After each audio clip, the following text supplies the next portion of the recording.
Hello guys, welcome back to this lesson and we're going to be writing our first HTML code from scratch. I'm excited, are you? Yee! Okay, so let's see. Do you guys remember Visual Studio Code? Yeah, this amazing code editor right here. So I'm just going to click on my Visual Studio Code and open it up right now. Okay, so welcome to Visual Studio Code. Before we write any HTML code, the first thing I want you to get used to is working with folders. Very, very important. Now, the first thing you want to do is click on Open Folder.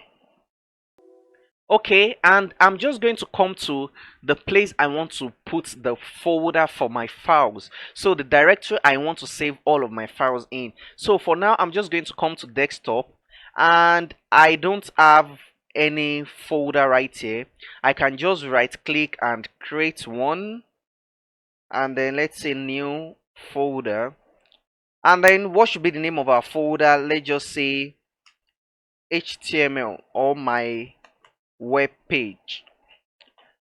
Okay, so we have this. I'm just going to go into this particular folder and then click on select folder. Now when you do that, Visual Studio Code will know that okay, this is the directory I'm working with. I'm going to save all of my files, and you see it gave us some new amazing options right here. So the first thing I need you to do is click on this button here and create a new file, index.html.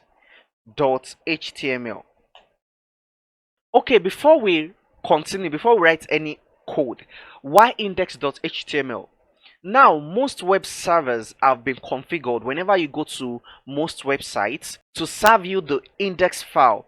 So whether this is index.html, whether this is index.php, whether this is index.js, unless the configuration specify otherwise, they would automatically serve you the index file. So that's why the home page is usually named index.html. Keep that in mind. Now, the first thing in our HTML document, remember the anatomy I showed you earlier. First, we are going to have our doc type declaration. So I'm going to say doc type, okay, doc type, and then I'm going to say HTML. Okay, so the next thing I want to do is I want to create my HTML tag, which is goes something like this. Okay, now by default, one of the reasons why I want us to use Visual Studio Code is there is auto completion of your code, so you don't have to type everything. Now if I should come here, we have the head, so let's say head, and then you see it completes that automatically, and then we can say body. All right, this also works. So this is basically the anatomy of our HTML document. Now let's save that.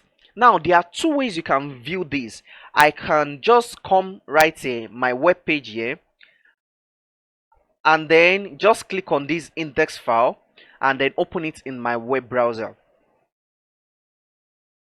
Now this works, but that means whenever I make any changes, let's say I type in something here and I save, I would have to come and manually refresh this. Okay, which can work for you if you enjoy much work, but for someone like me, I don't. Alright, so let's do something. Remember that extension I asked you to install earlier when we were setting up Visual Studio Code? Okay, so which is live server. So this extension, I have it installed. Make sure you have it installed. Okay, so what this is going to do is going to spin up a local development server. So whenever you make any changes to your file and you save, it automatically refreshes and it kind of emulates a web server. So you see we have something like 127.0.0:5500 the blah blah blah. Okay, so that works. Now congratulations, you have your first web page, but let's make some further customization. Okay, remember the title tag we made use of earlier?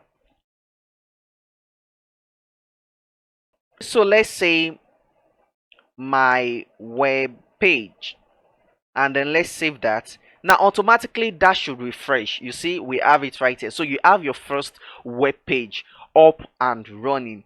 Yay, congratulations. Okay, so let's see. Now to make things easier for you, remember I told you I love automating things, I love making my life easier. Now when making use of Visual Studio Code, there are various ways you can generate the boiler template, the boiler code for your HTML file. Now you can type in your exclamation mark, that's shift 1, and you can see it right here, emet abbreviation. You can select anyone, and then that's magic, it works. Okay, so it's basically going to generate the doc type HTML, the language equals to n, then the head section, and then the body. So it makes your life easier.